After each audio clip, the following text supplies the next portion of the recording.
दुईजना साथी मध्येमा एउटाले भगवानलाई पटक्कै नमान्ने, एउटाले भगवानलाई मान्ने।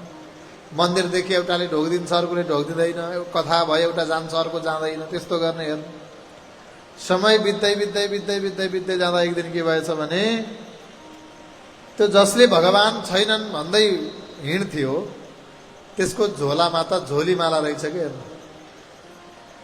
अब भगवानै छैनन् भन्ने, मन्दिर नजाने है, भगवानको पूजा नगर्ने व्यक्तिको झोलामा झोलीमाला देखेपछि साथीले सोध्यो, ए साथी तिमी त कहिले मन्दिर जान्थेनौ, मैले जाउँ भन्दा मान्थेनौ, त्यो झोलीमाला के को हो त नि भनेर प्रश्न गर्दा साथीले भन्यो, मेरा साथी अब अरू त केही पनि होइन, बिहानमा एक माला मैले पनि जप्ने गर्छु। जब भगवानलाई नै मान्दैनौ त एक माला किन जप्छौ भन्दा आज तिमीले पनि भगवान हुनुहुन्छ भन्ने साँच्चै जानेका छैनौ, मैले पनि जानेको छैन। हामी दुवै उस्तै उस्तै हो।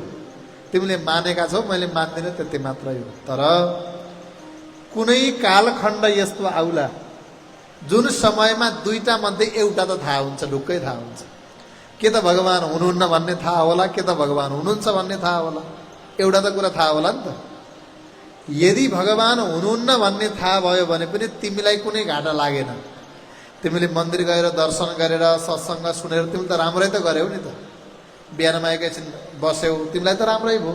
तर यदि बुढो भएर मैले भगवान हुनुहुन्छ भन्ने थाहा पाएँ भने मेरो जीवन त व्यर्थ गएन त अनि। त्यही भएर दिनको एक माला भए पनि जप्ने गरेको छु।